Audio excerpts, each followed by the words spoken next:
for that. So just let me give you a little bit of background about me, and that is in sort of perfectly appropriate Oedipal style. I both directly emulated and completely resisted my parents' background. They worked in the theater. I worked in a parallel area of book publishing. I decided to study history, but the history I decided to study was a very, genteel WASP New York, white Anglo-Saxon Protestant New York in just the period when my father arrived. So I sort of have always been parallel but different. And then for the past 25 years, I've written and edited books for sort of kids from 12 to 18, mainly on the themes of my doctoral research. And finally, in America, we are going through a struggle right now similar to what you guys are going through over your national history curriculum. We have an exactly parallel argument going on there, and I'm very deeply involved in that. And for him, the modern, the abstract, was always fundamentally exciting, fundamentally interesting. And New York represented the home of the modern, the place in which the very streets incarnated what he was interested in art. Even though he did not grow up in the shtetl, his father was an important rabbi, and he grew up in Kiev. It was a world in which my father always used to say, when he first saw a pineapple, it was like a sun from another planet. It was like something so different, so outside of his experience. And so in coming to New York, he was expecting to, in a way, be in the epicenter, in the homeland of the modernist life, as well as the modernist ethos that he was so drawn to. In New York, doing this set of Bronx Express, which is about a man, a button maker, who falls asleep on the subway and is transported to his sort of tropical fantasy, I feel like in a certain way that was similar to my father, who, being in New York, was living in his sort of fantasy of the modern.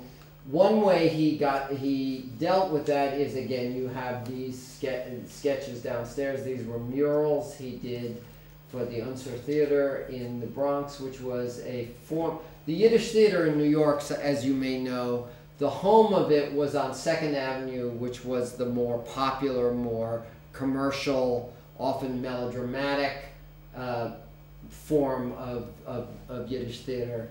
Up here in the Bronx was a more experimental form in the Unser Theater, and where my father worked and made these murals. But I want to set in context, as he was working up in the Bronx there, what did modernism and modern art actually mean to the rest of New York, not to this specialized world? And the key then is to go back to 1913. And we all know in this 100th year anniversary about the riot around Rite of Spring in Paris. But exactly the same year, New York was equally all aflame over the armory show. And the reason for that, the center of tension over the armory show in New York was Marcel Duchamp's nude descending the stairs. But the reason for the objection was not that it was a nude, but rather that no one could see the nude. And that they felt mortally offended to have something called nude descending the stairs, whereas someone famously called it an explosion in a shingle factory. And the newspapers were filled with cartoons, and there are many stories of people actually standing on their head trying to make sense of this utterly strange and weird art that seemed to offend every canon of taste and understanding.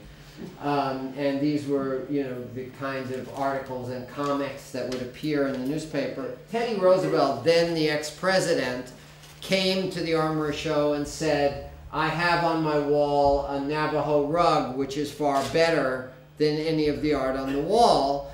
And of course he was exactly right, because for the Cubists, for the modernists, just like for the Culture League, folk art, abstract art that Roosevelt would consider primitive was modern, was abstract. And in his mind, the lineage of art and civilization progressed from, you know, the primitive, the pantheistic, up to Christianity and America. And so the clash in what is progress, what is art, was perfectly expressed by him finding the Navajo, by him thinking he could contemptuously call modern art similar to a Navajo rug, whereas for the modern artists, they completely agree. So then people went around sketching the city with the eyes of the new art. But what you see here is New York Street as the futurists see it. And what I love about this is that, in fact, they were right. That the straight lines, seeing the city, seeing New York as a city of you know, verticality, of straight lines, of metal and machines, seeing that as reality is precisely what the modern artists were saying. And in some way, these cartoonists were sort of recognizing, putting on these new eyes to see their own city. So this happened in 1913, this big area of trying to make sense of the modern art. My father, of course, came to New York having studied with Alexandra Exter in Russia. And so the modernism that New York was finding so puzzling was what he brought with him, what he assumed was the vocabulary of the New Age. So he was in this kind of problem in that his aesthetic, which he thought would find its perfect expression in the modernist city, was out of tune with the expectations of art in that city.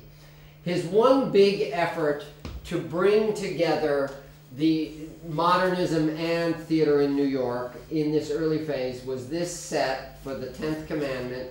You have quite a lot of information downstairs on the 10th Commandment, because Maurice Schwartz opened his brand new theater on 2nd Avenue with his magnificent production of the 10th Commandment. And this was my father's depiction of hell. His understanding was that hell is the human mind.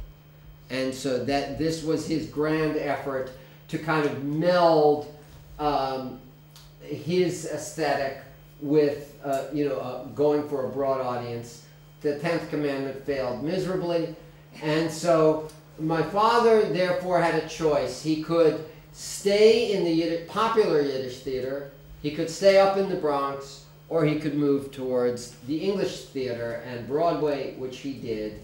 But in this collage, which he did in 1930, to me was his sense of this sort of joyous vitality of the sort of the things of America, of the objects and the excesses and the circus and performativeness of America. He was celebrating, as he did, and this is one of his very last Yiddish theater productions.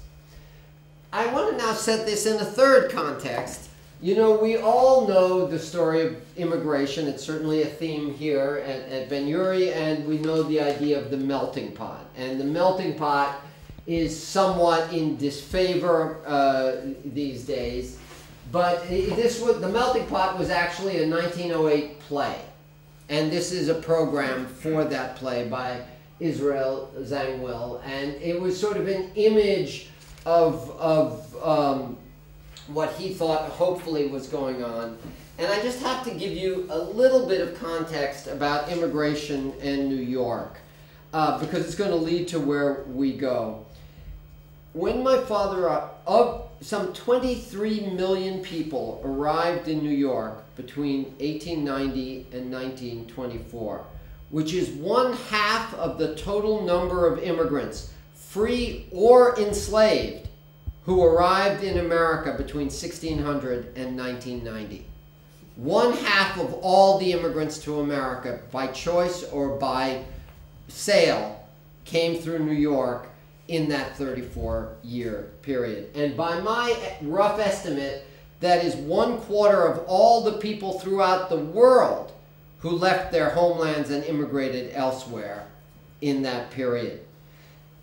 Indeed, in New York, people have recently added the fact that a huge form of immigration to New York was the black immigration to New York, which made Harlem the largest black city in America in this same period. So immigration in New York was a unique experience. However, this is Mondrian's Broadway Boogie Woogie, looking at the grid of New York as sort of the site of jazz and the modern. But as you all may know, by 1924, America changed its rules, essentially blocking Jews, blocking Southern Italians. They already had rules on the books blocking Chinese, Japanese, Hispanics, and Africans. So the effort from 1924 on, incidentally the year of Mein Kampf, was to make America eugenically whiter and more Protestant and more Northern European. So what that meant for those millions of people who had come into New York up to the point of the cutoff is they now started to, the first generation groups lived in their small separate communities, Chinatown, Little Italy, Lower East Side, which was Jewish, but then their children were on the path to assimilation. There wasn't a new flood of immigrants coming in who didn't speak English. One reason the Yiddish theater started to die out. Now you were in a culture where the path was through education and assimilation and becoming more English.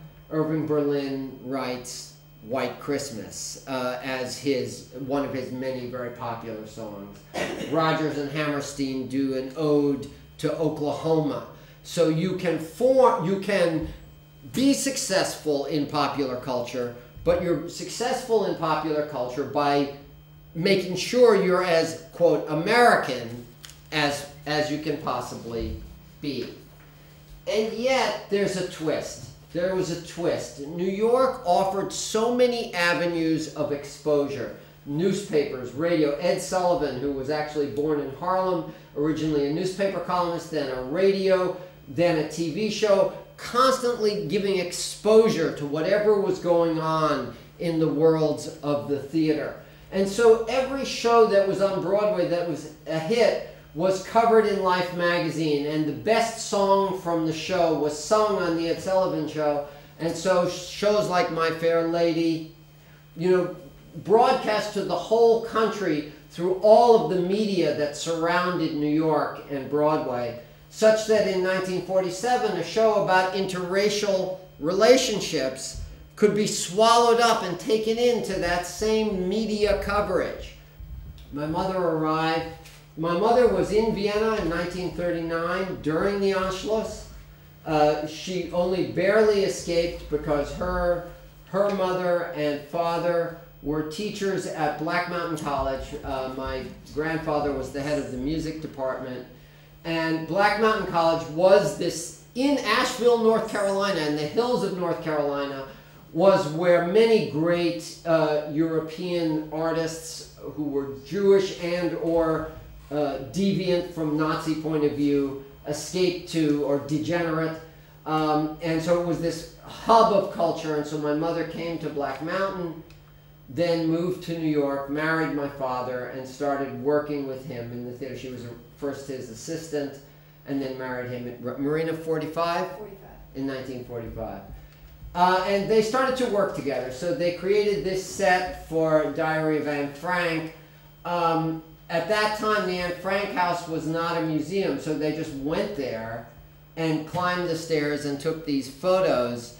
But there's a twist, because my mother's sister, my aunt, actually had lived in hiding in Amsterdam throughout the war, and Truda refused to see the play because she thought it was not true to the experience of what it really was like being there during the war.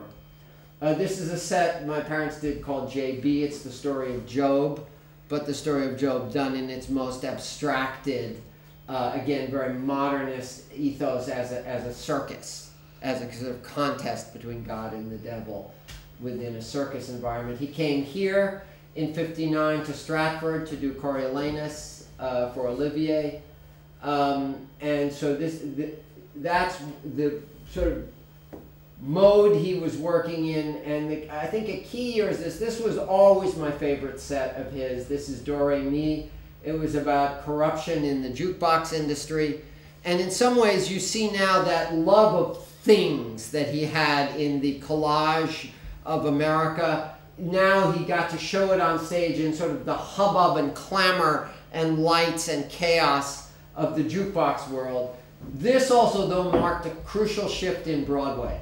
Because if you look at this year, 1960, this is also the year, the beginning of baby boom and shift in music to rock and roll. So the Broadway standard is no longer the way to popularity. Broadway is starting to do different things.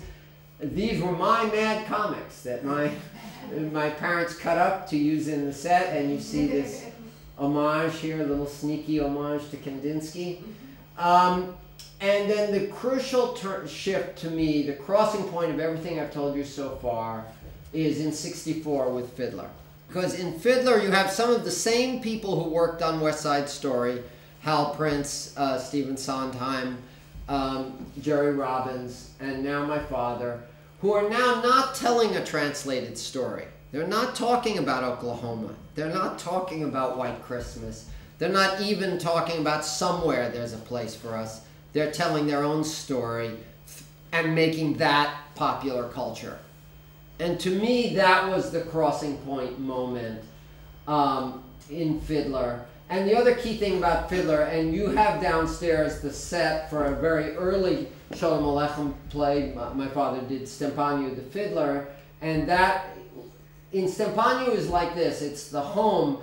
The key thing is my father built a set which had a revolving house within a revolving stage. And you notice how the shtetl, the town, circles the stage. The whole story of Fiddler is they're encircled by tradition, by family, and by the end it breaks. It goes from a circle to a line. And as they march off the end to America, it's going in a line. The world of the circles is broken. It doesn't exist anymore.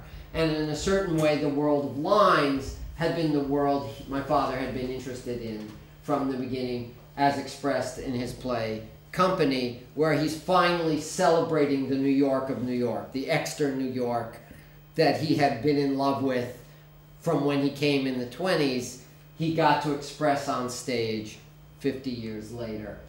After Fiddler, you start to have more and more shows where Broadway as popular culture, just as advertising, just as film, became about the second and third generation immigrants telling their stories, not feeling they had to fit into this bland all-American story.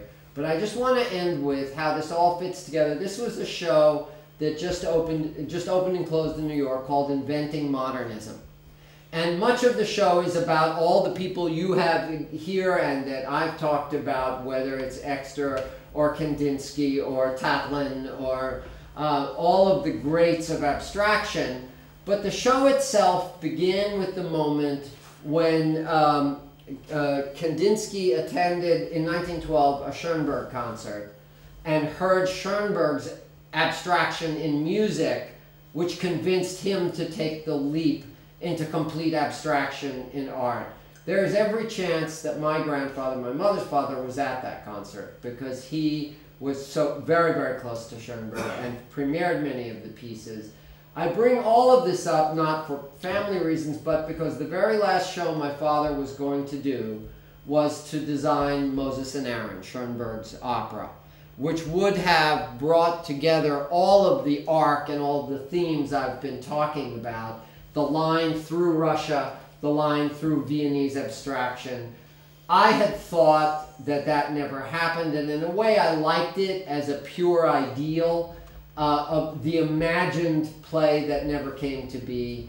But after my mother died, as Marina and I were looking through her pieces, we found one set for Moses and Aaron that my father actually did, which to me finally in a way brings together the arc of his life, which was through abstraction, through immigration, through New York, through aiming at being popular. He never wanted to be tangential, but finally getting to express all of his concerns on Broadway from Fiddler on, and then at least in this conception of how he saw Moses and Aaron, the play that I think in a way united his arc and my mother's arc and the story I wanted to tell you. Thank you. And I went for 12 years to a very, very progressive school. I don't know what the term progressive means here, but in America it sort of means they really encourage you to think, but don't really care if you obey the rules. So that is both good and bad. It prepares you for life in the sense that you can think. It does not prepare you for life because there are people who really care if you follow the rules. And so I went to that school for 12 years. And then I went on, as I said, to get a doctorate in American history, focusing on the history of book publishing. Where did you study? At New York University. So you did all your education in New York? Yeah. And you continued to live in New York? We did, although when Marina and I got married and the family started to grow, and my wife is also a writer and novelist, and to have room for 2 writers and 2 boys, unless you're really rich, you can't live in New York. So we moved across the river to New Jersey.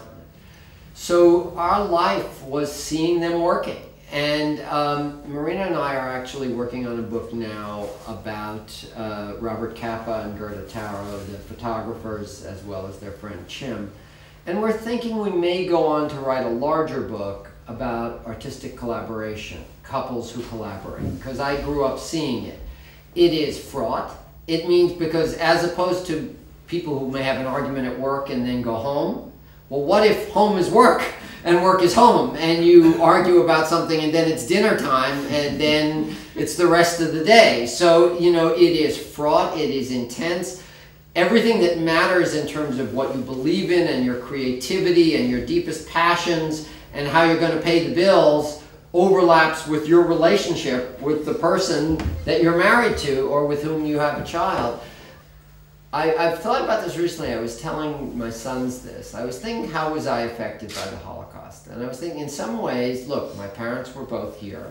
I was born in 1950, so it was over. But I think I was very determined that it be over. That, in other words, that my interest would be on sports, on, you know, life, on America. You know, that door was closed. I had no desire to go back. I had a very strong need to go forward. So comes the 60s, right? And so it's time to rebel, right? It's the 60s, you know, I'm a teenager, I'm in New York. And so what happens? So while kids are rebelling by wearing their hair long and becoming radically left and everything like that, so my father takes me to the Living Theater. Why? Because he likes it. You know, my father kept saying, what can you rebel against? Like he'd been through all of it. But I think it again affected me in some way to say I needed to have something that was mine, that was different, that wasn't theirs. Because I, in a certain way, couldn't compete in their territory. They were too far ahead of me. The first book I wrote was called Art Attack, and it was a history of artistic modernism based on the conversations I used to have with my father. So I think it affected me in sort of wanting to give kids what I wanted to have. One thing I will say though, as Marina and I think about writing this book on couples who collaborate, one thing, it is fraught and it's tense and it's horrible and all that, but being an artist also means that there's something deeper you're aiming for.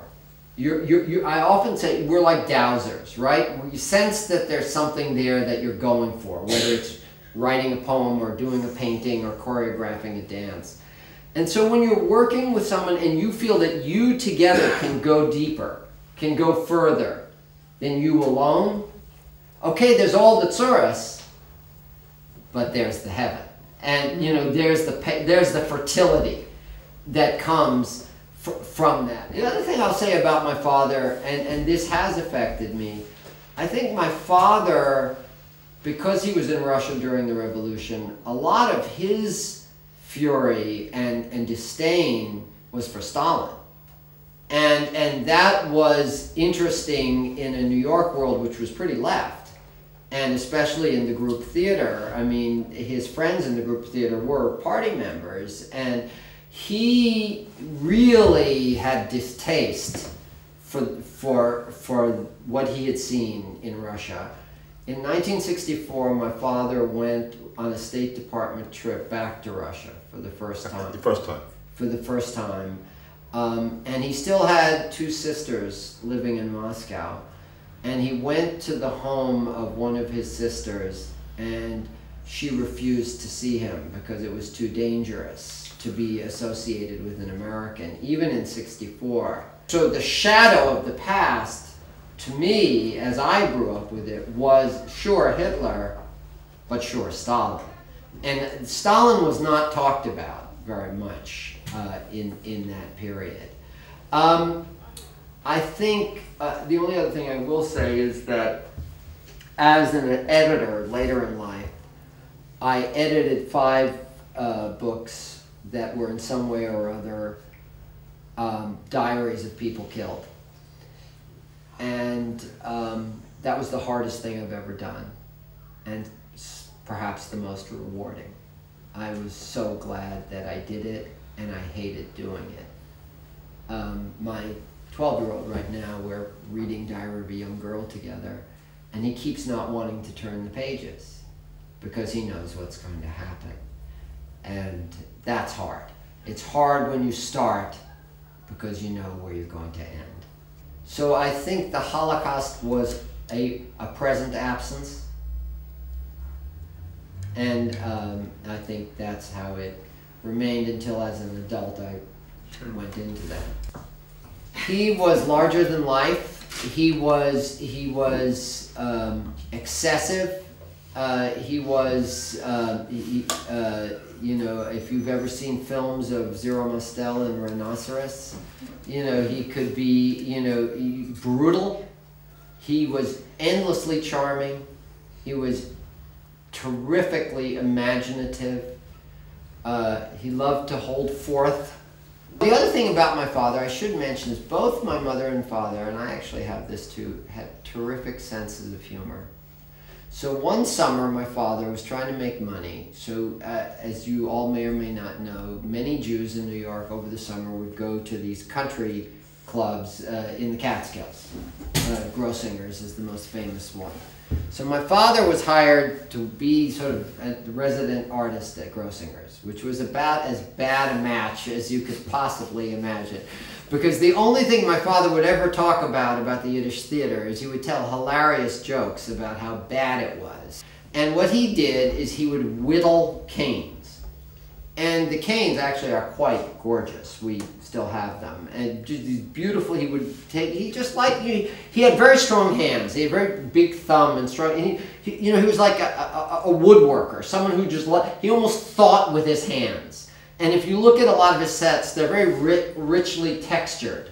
And so it's almost as if his hands were his eyes, as if he could feel in building. So he was carving these beautiful, beautiful canes, and you know, one person after the other would come and ask the same silly question. Where do you get your ideas? What kind of woods do you do? So my father filled out a set of answers behind him, and whenever people would come, he would point with his cane, you know, number 2, number 1, which of course is not why you're paying a lot of money at Grossinger's, along with the stuffed cabbage and the borscht. So, you know, and so that he had a wonderful sense of humor. After you've been through Hitler, after you've been through Stalin, after you've been through the Depression, after you've been through Morris Schwartz, you laugh. You know, most things are not on that key, right? Most of the rest of life does not present challenges on that scale. And so, I'll also say politically, my father said he was an aristocratic socialist. So he believed that, you know, power, electricity, you know, services should be held in common, and aristocrats who were more sophisticated and cultured should run things. So he had a star quality, you know, the quality of genius, the quality of seeing things different, making everything different, and not just different for different's sake, but viewed another way, seen another way, understood another way, come to life another way. And there's a joy in that. He was Alexander Exter's student, and he loved the constructivist, that he did talk about, and Tairov and working in that. And for him, in Russia, Stanislavski was boring. And he always would tell a story of going to some set of Cherry Orchard or whatever that was being done by a Stanislavski troupe, and he moved a picture on the set, and it was covered with dust because they had never changed anything in the set. And so, again, this is the twist, that in New York, Stanislavski was the god. You know, for the group theater and the method actors, it was this revelation. For my father, it's what he had rejected, because he was much more drawn to the abstract. My father was in this good and bad position that he saw himself as a painter. He saw himself as an artist working in the theater. So in some ways he had envy and in some ways contempt for set designers who might do 4 shows a year, 5 shows a year, who might have a large shop, who were very successful, sort of churning out. So he saw himself skewed to that. Sometimes he saw himself skewed to that in a way that he had a sense of artistry and pride, sometimes more of a kind of, a black cloud of sort of being excluded and not getting the credit he thought he deserved. So, because he was in that skewed relationship. And so depending at different moments in his life, he was looking at Broadway rather more unhappily, or rather more with more sort of gracious achievement. And the turning point was Fiddler. When he was working on Pacific Overtures was when they had just invented color Xeroxing. And he would just spend all his time experimenting with color Xeroxes, with those kind of early fluorescent kind of pinks and blues that they had, which became the color scheme, which was suitable to Japan, of Pacific Overtures. So I think he did see himself as a painter who worked in the theater. Artistically, my mother was trained in theater. She met my father as his assistant. So she was a set designer. We've actually found sets of hers. And so he would tend to have the grand conception. He would paint what he wanted the set to look like, and she would help build the sets and do the elevations and actually make it work. Back to when I said he in a way thought with his hands, he would experiment, he would make collages, he would be up all night gluing things and pasting things. And the other thing we learned from the producer Hal Prince, who I mentioned actually wants to come here and see this show, that they would talk sometimes for 6 months before they started work on a show. So he was just, it was conception, it was vision, and then when he finally had the look he wanted, which isn't necessarily larger, but it's an image, just like the thing I ended with, that image from Moses and Aaron. Now someone has to think about, okay, how do you make that on a stage? What comes in front of what? What's the two-dimensional? Where do you hang it? Again, any of you who've worked in the theater, it's not just how could it work theoretically, which theater are you going to be in? If I can present this to you, the trustees of the museum are delighted to confer the title of Honorary Member on Marc Aronson on the occasion of the first United Kingdom Museum exhibition of Boris Aronson's extraordinary and pioneering stage and costume designs for Yiddish theatre in Russia and New York, 13th of June, 2013. Thank you so very much.